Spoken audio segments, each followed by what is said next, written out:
This particular challenge, the Dolly Parton challenge, caught my eye.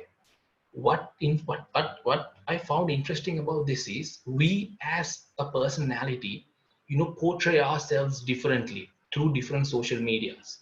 And LinkedIn is your career for your professional side. So that is how important LinkedIn is for a personal brand. So whatever I teach you today, always understand, take these things if they are within your personal brand. So make sure what I say, aligns with your personal brand, and whatever you do it that is according to your personal brand only. So for any brand, there should be a name. What do you think is a brand for you? A simple question, guys. So what should be the brand of you? So we'll make it interactive as possible. I think you guys can use the chat function to communicate with me if you guys are not comfortable using the audio.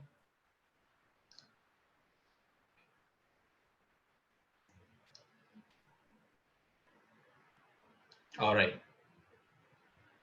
So what do you think your brand name should be? Name? Name? Yep, yeah. All right. So most of you got it correctly. It should be your name. Your name is your brand name. But how do you put your name on LinkedIn? So there are many ways you guys can do this. There are two ways that I have found is very effective. What I personally use is I use my first name and my last name, but my good name actually, my good name and my last name, what people call me. So this way, so I use Rahul Kolabovila. It is more friendlier approach, for a brand. There's another way as well. What you can do is you can put your middle name, the initials of your middle names in between your first name and your last name. So for example, my middle name is Sapumar. So what I would do is I would write Rahul S. Kolabovila. So where would I use something like this? I would use this name if I want to act, if I want to portray myself more professionally, or especially in academia. I would use this kind of, this kind of name for myself. So first identify what goes with your brand and pick your name appropriately. All right. So these are just basic things, before you dive into LinkedIn, these are the things that you need to get right. And when you're creating your LinkedIn, the other next most important hack I want you guys to understand is you can customize your URL on LinkedIn. I see many people, not using this feature. They are just using their generic, generic URL that is already being provided. Do not do that. Make sure you customize your URL. So I'll show you how you can do that. So this is my profile. Can you guys see my profile? Is it Yes, visible? yeah, it's visible. So when you log into your LinkedIn account, so now you have created the LinkedIn account. Do not worry about what to put. I will go through those things, but these are the basics. Your name and your URL. So how to edit your URL is on the top right corner. There's a link called Edit Public URL. So you click it, and here you can. And again at the top right corner, you can edit your username. All right. So please do this, and especially if you have a online entrepreneurship or even maybe your own business, try to add those keywords in that URL, because when people are searching, you're more likely to pop up on their search results. All right. So those are the first basics, before you get into your profile. Those are the things that you need to make sure you get right. All right. Your name and your URL. So moving on, I hope you guys were are clear on that. Moving on. All right. So now this once you get into your profile, all right, once you start making changes, these are the things that you need to focus firstly. So this is what I call the top half of your profile. When a recruiter or any viewer lands on your page, these are the things they will see first. So you need to grab their attention from the start.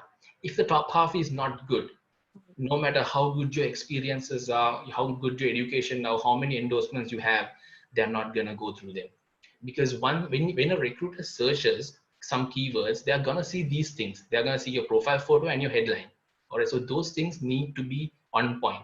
I will tell you where those things are and how to edit. But first, I'll tell you what you should put there.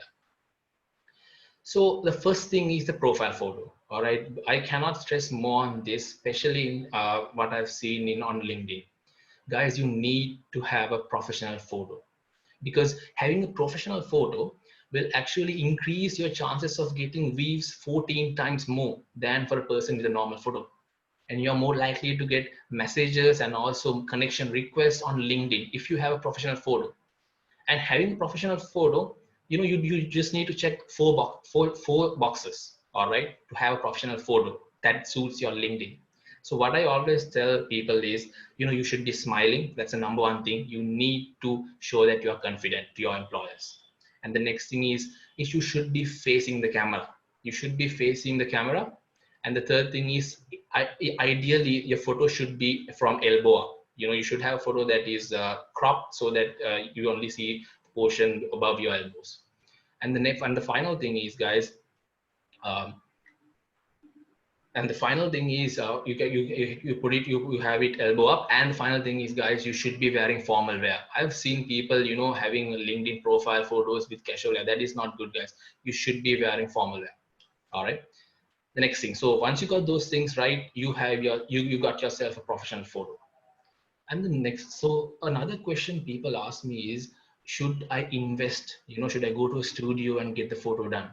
So to that, what I always tell is, you should. I mean, if you have the money and if you can, that is an investment that you would not regret. And especially, we all have that friend, right, who's a good photographer, who's looking to uh, enhance his portfolio. So make sure you give them a ring and get that session in order. So having a professional profile photo is a must for LinkedIn. Next is the headline. So this is something that I see even some professional career advice gurus get it wrong. For the headline, you need to combine two things, guys: your expertise and a personal message. I've seen that some people saying, you should only have that personal message, something unique. That's the only thing you need to have there. You should, have a some special wordings, something like, dream catcher, or, go getter, or maybe, changing the world one second at a time, or something like that. You should not do that, because recruiters do not search on their LinkedIn with those keywords. They would not search, dream catchers. What are the dream catchers on LinkedIn? They're not going to do that.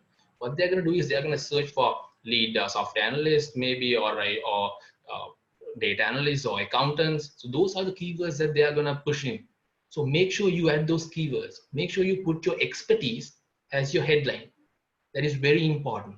And if you have characters left, I think you get 120 characters for your headline. So if you have characters left after you put your job titles and your expertises, then you can add those personal touches, because once they search and when they see all these senior business analysts, then they'll check, all right, what is the thing that sets this person apart from the others. So make sure you put your job expertise and also that personal touch. And the final thing on the top half is the summary. All right, I've seen people not actually even paying attention to this. Some people do not have a summary at all. So guys, make sure you put your summary. I think you get around 1,200 characters, give or take, for your summary. Here you need to tell how you can help your organizations, how you can help your community. You should also put your achievements, what you have achieved through your career. So you should be all formal. And also, just to balance things up, what I would recommend you to do is, at the very end, put your interest, like something like, I do this and that on my leisure time. Just one line. You shouldn't write paragraphs about your hobbies, but just one line at the end, just to balance things off. And also, a neat little hack I want to tell you guys is, put your email address at the end of your summary. Because for a recruiter to weave and connect with you, they need to connect first, as in you need to accept your request. But if someone is in a hurry, they can just go to your summary and extract that. So if you're comfortable sharing your email, do put your email at the end of your summary. So those are the things of the top half. Now I will show you my profile and how I have approached this.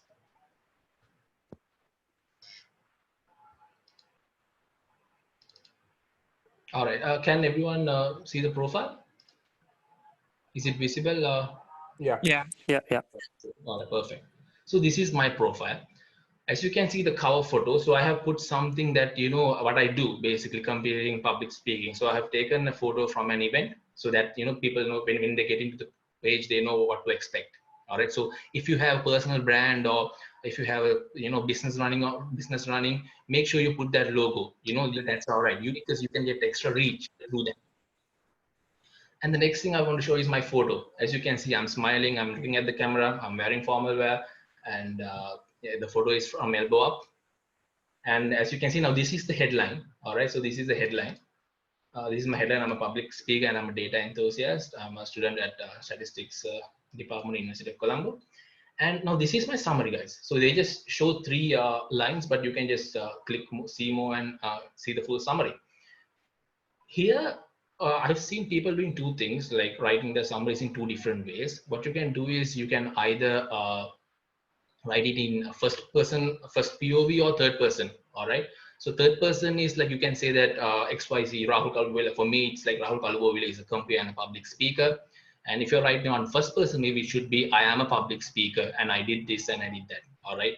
So it depends on you know it depends on your personality. I have chosen third person point of view, but you can pick whatever you want.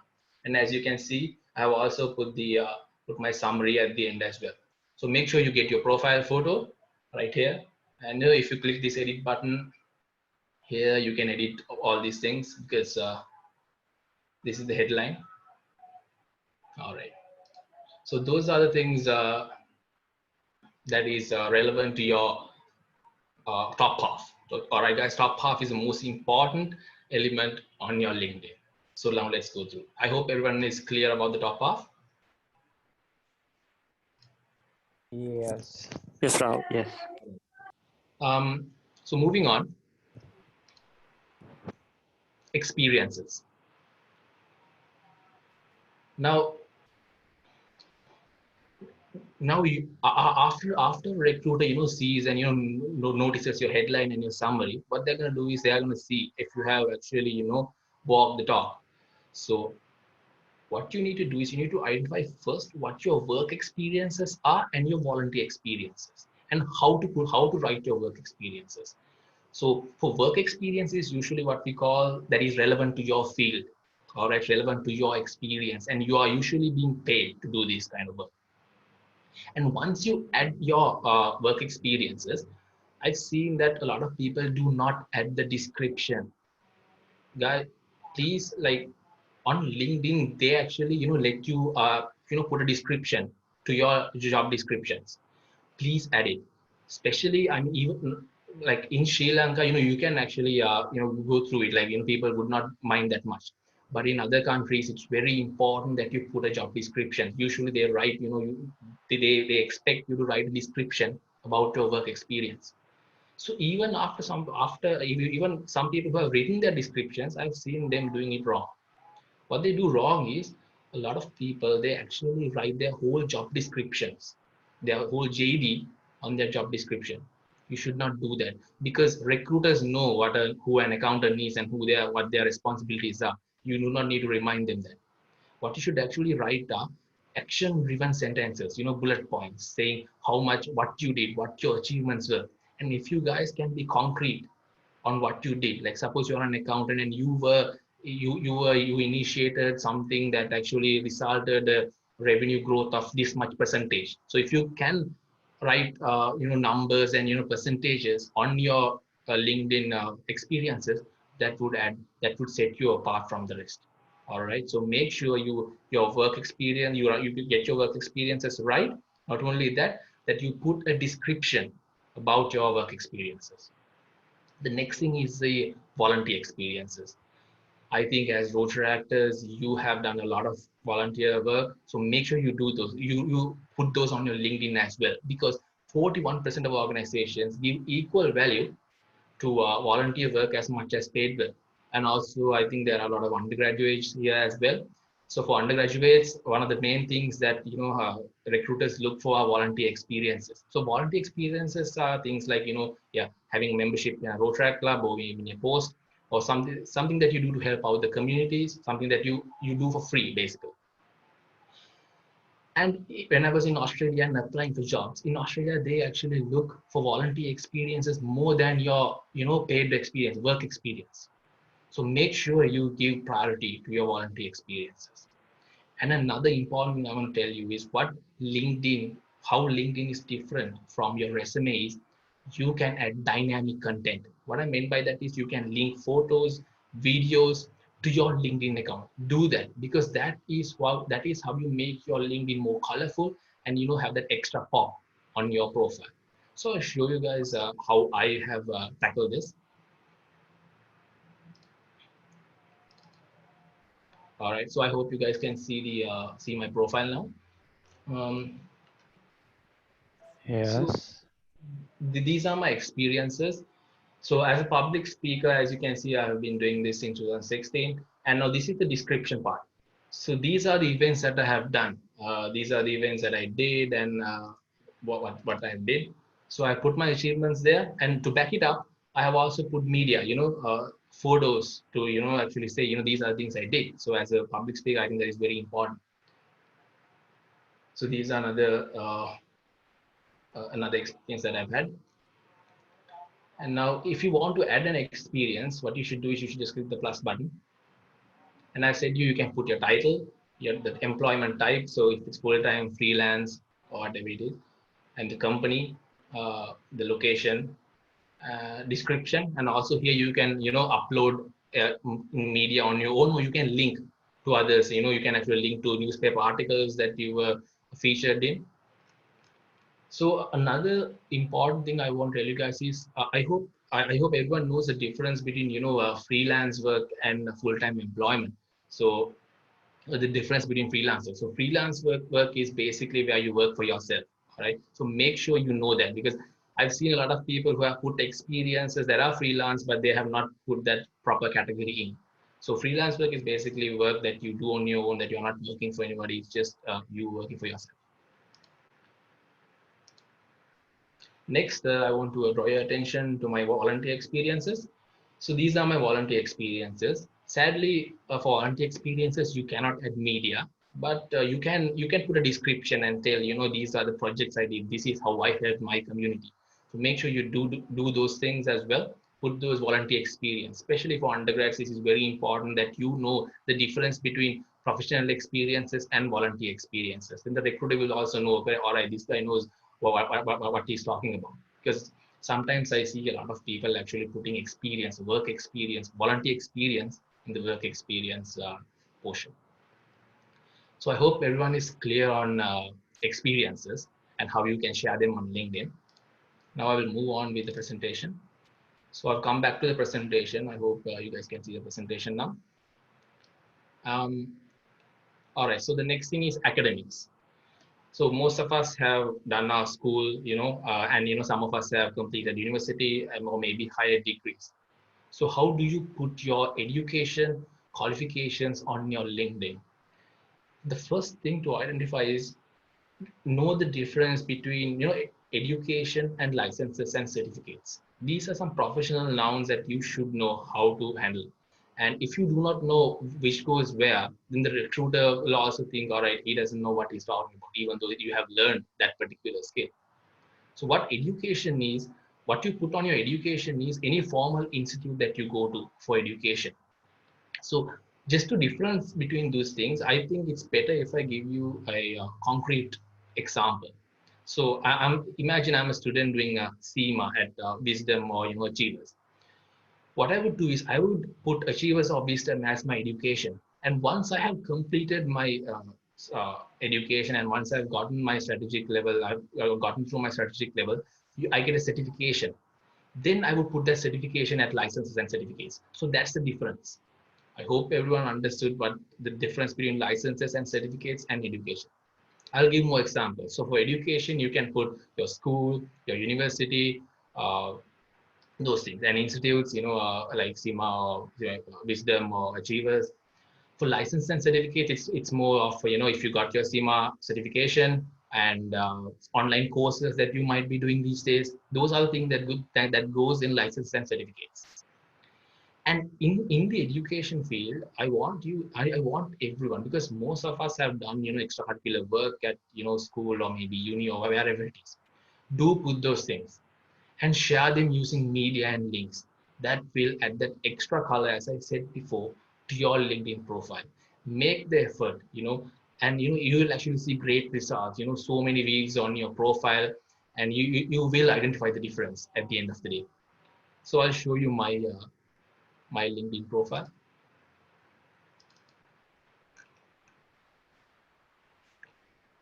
So these are my, this is how I have added education. So this is University of Colombo and Wisdom Business Academy and some other education institutes as well I have gone to. So if you are going to add an education, you can click the plus button as always, and the school, degree, the field of study, and when you have started. And if this is a university, you can also put your GPA if it is good. If it is not good, do not put it there.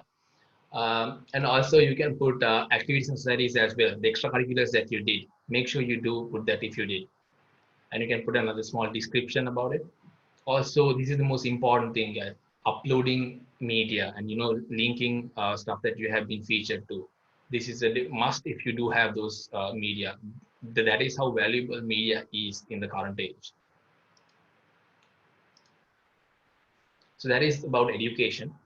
For licenses and certifications, it's pretty straightforward. If you do a certification, you just have to put the name and where it was issued at, and if it is a credential that expires or not. So especially, once you complete CMA, you get credential ID, or what that is also called your student ID. So you can share that as well, so they can cross-check if they want to. So that's your licenses and certifications and education. So let's move on.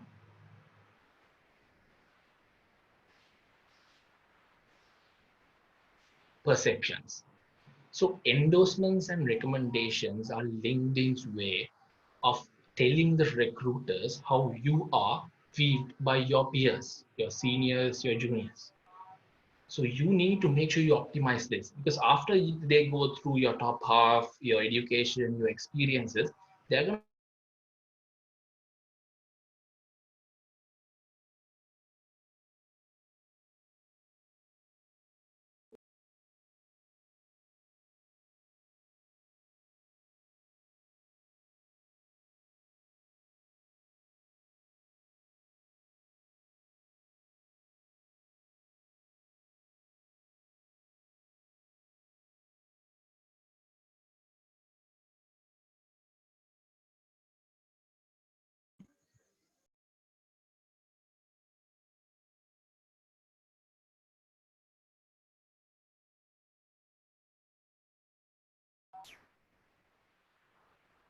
hello.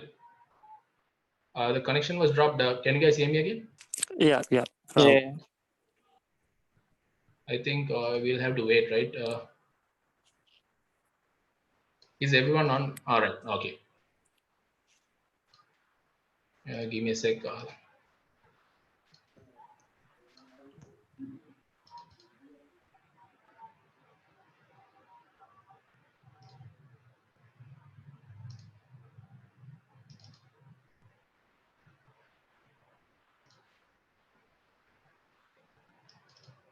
All right. Can you guys see the presentation now, or is it visible? Yes, Rahul. Yeah. It's visible.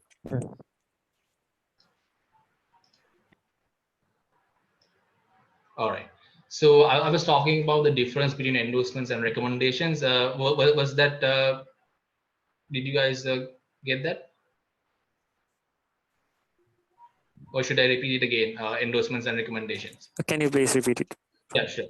All right. So endorsements are skills that you would put on your LinkedIn profile, saying that you are good at this. So imagine you are good at Python or IFRS standards for an accountant. You should put them on your LinkedIn and saying, I think someone is having permission to.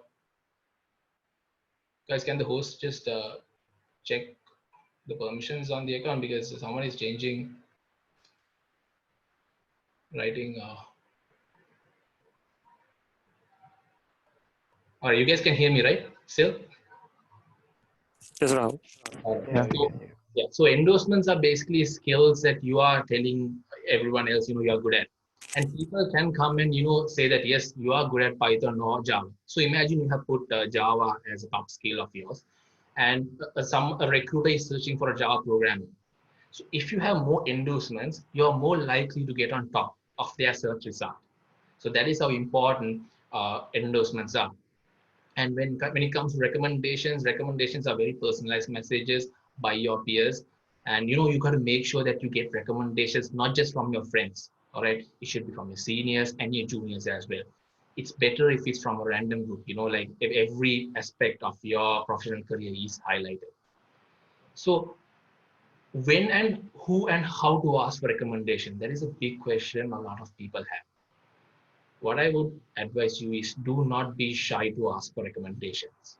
All right. People are willing to help. Your friends want to see you succeed. All right. So you should help each other. And that is what I call the law of reciprocity. You should give to get. All right. So if you give recommendations, they will give back. If you give endorsements, they are going to give back because no one's going to, come and visit your profile and just endorse you. That's not going to happen. That's not the reality that we live in. So we need to help each other out. So always, make sure you ask recommendations, and if you are done with a big project, you make sure you ask the team, can you please recommend me? And I'll show you in a while, how LinkedIn actually enables you to do that easily. All right, so I'll share how I have tackled the endorsements and recommendations with you guys now.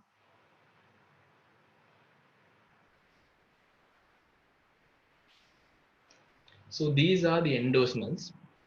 And another important thing is you need to prioritize your endorsements, your skills. So what I mean by that is LinkedIn only allows you to pick 3 top skills. You need to make sure what 3 skills you want to be portrayed as. So if I click this edit button, you can see that these leadership, public speaking, and data analysis are the skills that I wanted to be on top of my list. Why they have done this is because, as you can see, only the top 3 skills are listed here. Those days it was not, you didn't have to pin. Only the top 3 were just listed. Usually, we humans, we do not want to click one more button and endorse. So that doesn't happen. What happens is only the top 3 skills. People, when they come visit your profile, when they endorse you, most likely they're just gonna, endorse the first 3 skills. So make sure you pick your top skills correctly. You want to make sure that the top skills are aligned with your personal brand. That is very important. Next thing is recommendations. So these are the recommendations, and you can ask for recommendations directly from here. If you can see this, yeah. So you can ask for recommendations. So I would type, who I want to ask recommendation, my good friend Tanuja. So I would click his name and the relationship, uh, and then I would put the position that we held together. I mean, the position I held. And when I click next, I would be getting a dialog box saying to send a message. LinkedIn already has a pre-compiled message saying, "Hey, Tanuja, can you give me a recommendation?" But that is not enough. If you really want to, increase your chances of getting that recommendation, make sure you put a personalized message there. It really helps, believe me. So that is it about recommendations and skills and endorsements. Very important, especially for the LinkedIn search algorithm. The endorsements and your headline are the most important things for the search algorithm. They have a very high bias. People who have high endorsements and good headlines get listed first on the LinkedIn search algorithm.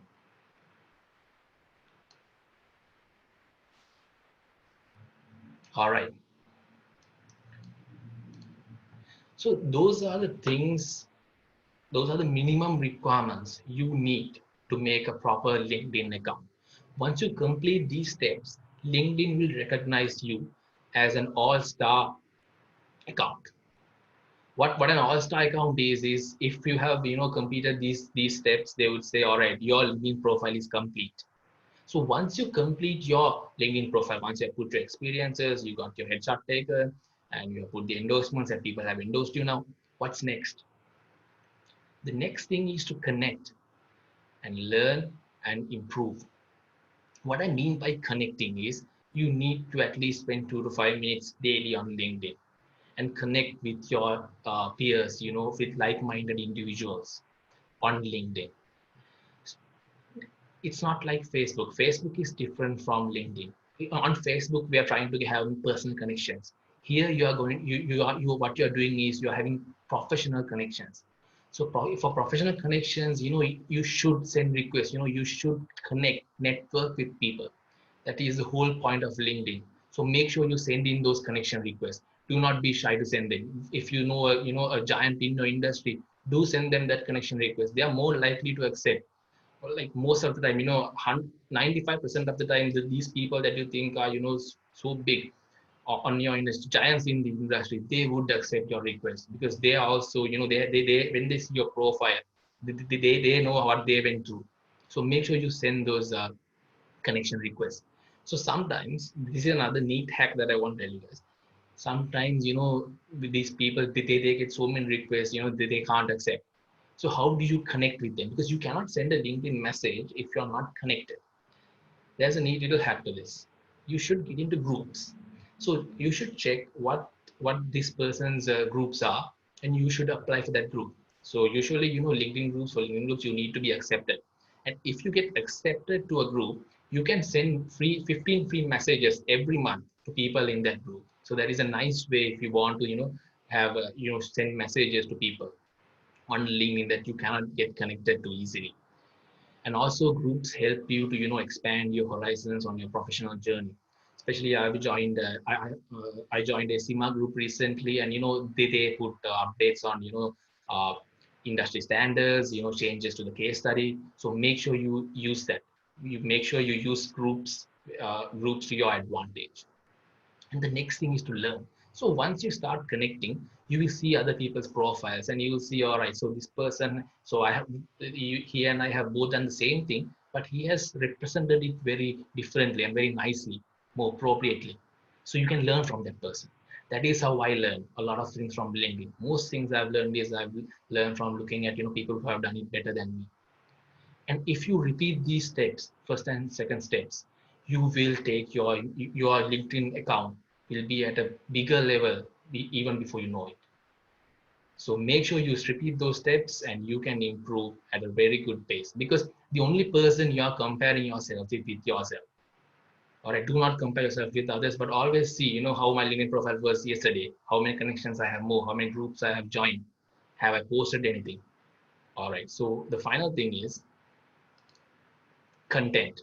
So once you have connected, now you have 2,000, 3,000 followers on LinkedIn, and you have put your experience correctly, and your profile is on point. Now, how do you engage that audience? How do you connect with those people? How you are going to connect is through posts. And this, I cannot stress more. I don't know why people do this, but a lot of people, share their personal stuff on LinkedIn. LinkedIn is not Facebook. I've seen people sharing political agendas, some religions, things about religion. You do not do that. People actually, what some people do is they actually unfollow people who have, shared those things. You can share those things on your personal social media sites like Instagram or Facebook, but not on LinkedIn. LinkedIn is for social, professional content. So what can you share? Share your success stories, small things. I'm sure many of you have done online courses these days via Udemy or Coursera. Share those certificates. People love to praise each other. As I told you before, the whole professional body is together. We always like to help each other out. So so put your personal success stories on your LinkedIn, and people will be impressed, and maybe a potential recruiter might see that and see, all right, so he has this skill that I've been seeking out for, and they might contact you. So do that, please.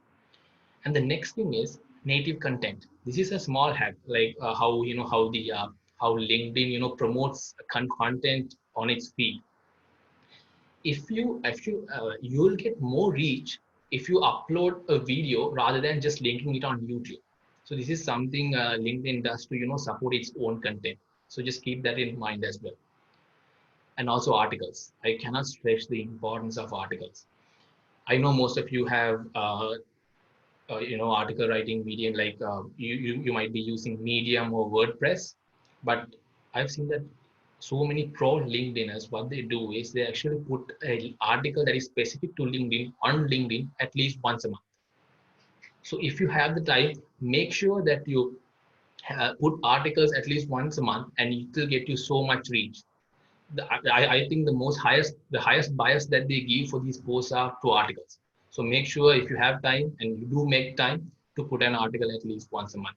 So if you follow these steps, you get your top half correct, your experiences, your education, and you get your endorsements right, and then you connect, you improve your network, and then you know how to post and what to post on LinkedIn. You will get a killer LinkedIn profile that that is above from the rest. So guys, good luck, and I'll be also posting a article, explaining detailed about what I've just spoken about for those people who joined late, and if you want more information. And so I'll be starting a Q&A session now. And before that, I would like to thank the Rotary Club of Paunugama for inviting me, and also Tanuj Jayawardena for recommending me. All right, guys. So if you guys have questions, you can ask, and you guys can connect with me on LinkedIn and ask me any questions if you have. Excuse me, I have a question. All right. So, where do I put my internship skills or any other experiences that I have? So internships. Internships you usually put as your work experience, because even though you might not get paid, but it is relevant. It is relevant to your field. So you put it on your work experience. And also on the descriptions, try to tell what you did during your internship period. It really helps. Thanks. All right, so someone has asked, what do you want me to repeat? Someone has asked to repeat. All right, so what is the significance of LinkedIn Premium? So if you use a premium account, as I told you before, you can send messages to people that you are not connected to as well. And there are so many perks to this. And also you can see who has viewed your profile. So it is not a must to buy, premium, LinkedIn Premium. LinkedIn Premium is not a must. Even I've seen professional recruiters, even they do not buy LinkedIn Premium. So it's not a must. But if you have the money, I mean, if you get to a level, where you think you need to see who has viewed your profiles, and you want to send, messages directly to people, without connecting to, then I think if you have reached that level, I think LinkedIn Premium is for you. Where to add my online course experiences? So as I told you before, all the online courses certifications should go under certificates and licenses. Hi, Ram Prasad. Where to add conference and publications? Yeah, so you have publication. You have a separate field for publications. So once you, wait, I'll share my screen. All right.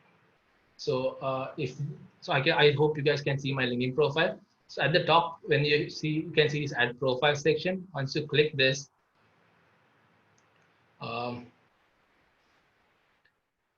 in accomplishments, you can add your publications here. All right. And also, like, suppose you did a conference, you did a conference to someone, and you want to share that as well. Add that as a post. You can say, I was able to do this conference to this many people. So a conference you may add as a post, and you can also, if you really think it is valuable for your CV or for your LinkedIn account, what you can do is you can pin that post and on your featured part. So if you guys are familiar with Twitter, you might be knowing what pinning a tweet is. Like, you can pin a specific tweet so that people will see it more often and it is on your top of your profile. So here LinkedIn has also done that. They have added a feature called featured. Here you can pin anything you want. So if this person thinks that this conference is important to him, he could post it as a post and then put it on your feature. You can just go to plus and you can just click your post and you can click it there. And publications, as I told you before, you just go here and add profile section, and on your accomplished you can add. And as you can see, list your published work can be found 7 times more. Even LinkedIn actually promotes putting your publications out there. And if that person is asking exactly where to write the articles, you can go to your homepage, and right here you can see write an article. When you click this, you can have your own native content. All right, I'm currently an undergrad in management and I have experience in many fields, especially in dancing.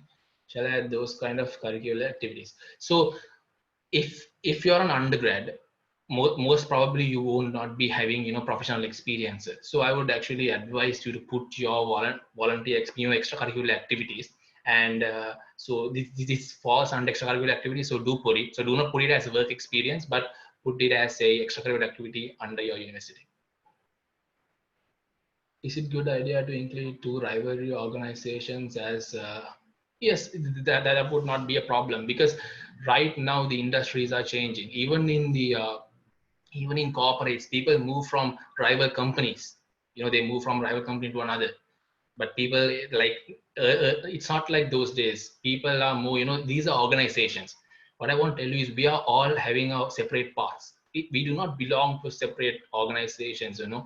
What we belong to is a mission. So what you have is a career goal that you want to go to, and these organizations are vessels for you to move in that path. So do not be afraid to put rival accounts, but it depends on you. Like maybe your boss does not like it, so then you just keep it silently until you go there. Where should I add my sports skills? So sports should come under, as if you did your sports at school or university. So I'll show you how I have done it. So once you go to your education, and if you add a if you want to add a so if you did, so this is my university experiences. So I have done some sports in university. So what I've done is I have added media. All right. So I have added media, and where I have these are the tournaments and stuff that I have won. And also you can put here activities and societies. You can put your activities. You can just put the names and the things that you did at university. And also, so if this is not enough for you, as I told you, you should always share your achievements via the media options that they have. So that will add more color. All right. I hope I answered your question.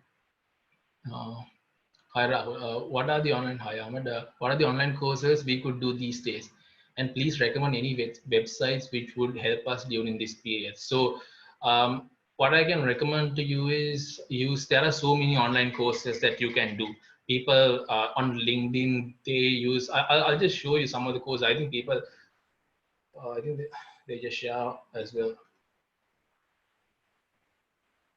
All right, so this is one. So usually, all right. So Coursera is the one that I have chosen to do my my online courses. Coursera is very good. They have a wide array of courses as well. Also, there's Google Cloud Platform. You can use Google Cloud Platform if you are in that field.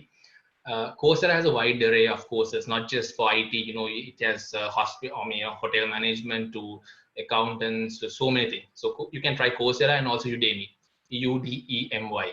So those are the two things that I would recommend. And there are so many. And like if you are a developer, I think you already know more sites, more certifications that you can get done through these days. So for you, I would recommend Coursera to start with, and Udemy also. Check out Udemy as well. I am Vishwa in LinkedIn. They given first, second, like that. All right, what is me? So basically, once you see someone's profile, you see there's something called first, second, and third. So first connection is someone you are connected to. All right. So if you guys are friends on LinkedIn, it will say first. Second is you are not connected to that person, but there's a mutual connection through you. All right. There's one mutual connection. So you know someone who is a friend of that person. Third connection, there's also a third one. Third one is you know someone who is connected to that person. All right. Is it given more advantage to make public our skill levels in profile? Yes, more advantage to make public our skill levels. So if this person is talking about having putting the skills on your profile, yes, you should put your skills. And like people the first thing that they're scared is no one's gonna endorse you. They will endorse you. Just put messages to your friends, say can you help me out, can you endorse me? So they're not gonna say no. It's good like endorse karayega. So people will endorse you. So make sure you get that advantage. Yes, it does give you an advantage to put your skill levels in the profile. Hi Rahul, where can I add the quality improvements done within the company? If example, all right. So within the company, if you do something, as I told you before, like you can go to your experiences and on the description, put bullet forms like, so this is a public space. So this description part here, you can write on bullet form what you did exactly. So if you say that you were able to, if you got the yellow belt certified, so you do put that on there. All right, that is an achievement that you made at your company, and make sure you write it. This is the most common mistake I see among people, not putting their achievements on their LinkedIn. LinkedIn is a living, breathing resume for you. Think of it like that. So always, update it, put your achievements there. So to answer your question, you should add it to your work experience description, since you got it during with the company. And if it was done via a separate organization, even if it was a company, but if a separate organization and came and did that certification, you can put it as a skill if you want to. Hi, this is Sonal. Hi, Sonal. My professional, I'm a 3D artist. I have started my own setup office last year. What is the title or position for my profile on LinkedIn? Will it be a 3D artist? All right. So this is a very good question. So what you should do is, this is where your personal branding skills come. Are you just gonna put 3D artist, or would it be better if you write founder at your company name?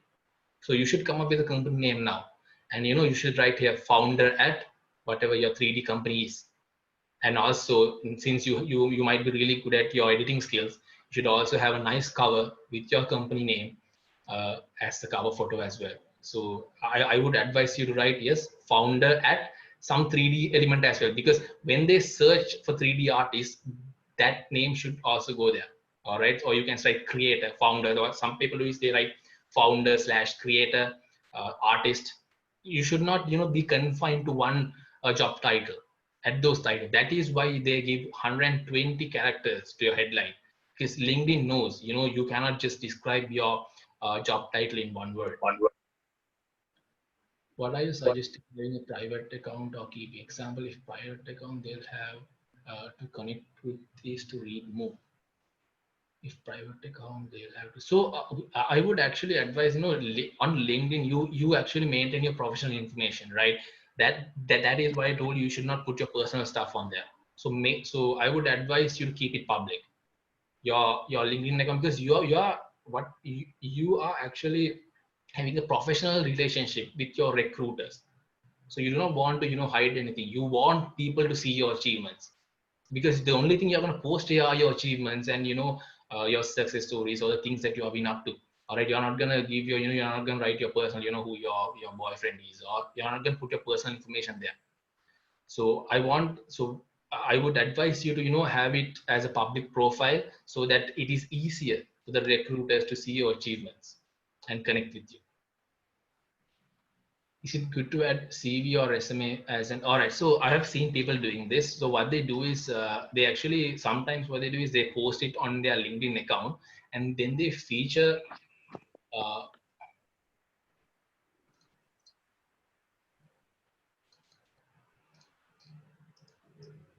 right.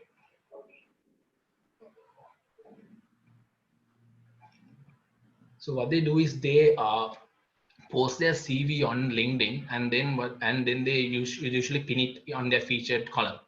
So you can do that. You can add your CV. There are no rules against it. But I would usually not recommend to do that, because LinkedIn is your online CV, and if they want to they would contact you.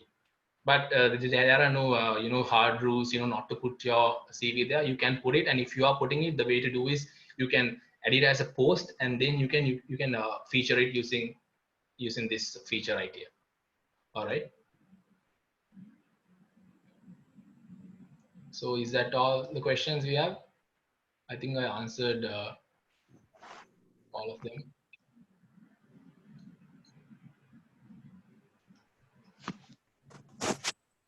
All right. When it comes to the industry of construction, would you think having a significant LinkedIn account is, because unlike software design and marketing business fields, I feel construction industry, it does not depend on how, as I told you before, it's not just so maybe your professional branding is not as important, but still it is your professional arm. So you might be in the construction industry, but still that is your brand. So you need to make sure your online presence is there. In Sri Lanka, maybe right now the construction industry may be not on LinkedIn, but would you take the risk of not being there first? So that is a question I pose to you. So I believe that LinkedIn is the professional social media. So if you think of you as a bigger brand, I think you should maintain your LinkedIn, and you should be in your field. If you actually search about this, you will see that there are so many opportunities, even in the construction industry in other countries as well. They might even reach you, and you can reach them as well. Actually, yes, industries are different, but most industries are actually represented on LinkedIn. I think that's a very good question.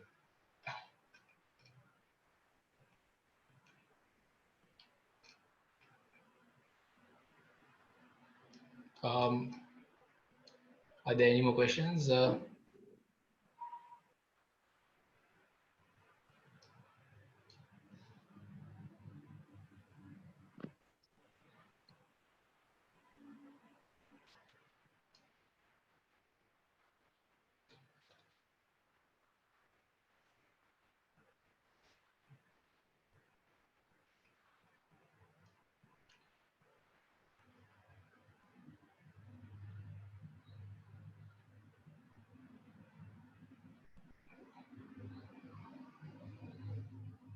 All right, I think that's it for the questions, Dilki. So I hope you guys got something from this event, and I'll be uploading a detailed description on my LinkedIn as well as an article, so you guys can connect with me and ask me if you guys have any questions. Just please drop me a message. I'll be more than happy to help. And my final message to you is, think of yourself as a bigger brand and use LinkedIn to represent the professional branch of your brand. So that is a take-home message, and I hope everyone will stay safe these days. And I hope we'll be able to get through this sooner or later. And once again, I would like to thank the Rotaract Club of Pamanugama, Dilki for coordinating with me, and Tanuja Jayawardena for recommending me. Thank you guys. So stay safe, everyone. Thank you very much. Hello. Hi, everyone. I think all of you can hear me. Yep. Hi, I am Rotaract Christian Shivanta from Rotaract Club of Pamanugama. I think it is fair to conclude that the webinar was a great success. I would like to take this opportunity to thank everyone who helped to turn this event into a smoothly running meeting and present a good atmosphere. Rotaract Rahul Kalubowila, I'm so grateful for bringing your experience here and letting us engage in a fruitful and constructive session. Thank you very much. All right. The pleasure is mine. And I owe much gratitude to the person who helped us to contact Rotaract Rahul for this event, our Guide Club coordinator, Rotaract past president Tanuja. Thank you very much, Tanuja. And last but not least, I want to thank all of you for participating and being supportive all the way. Hope you will join us in the future sessions as well. Best of luck and stay healthy, everyone. Thank you.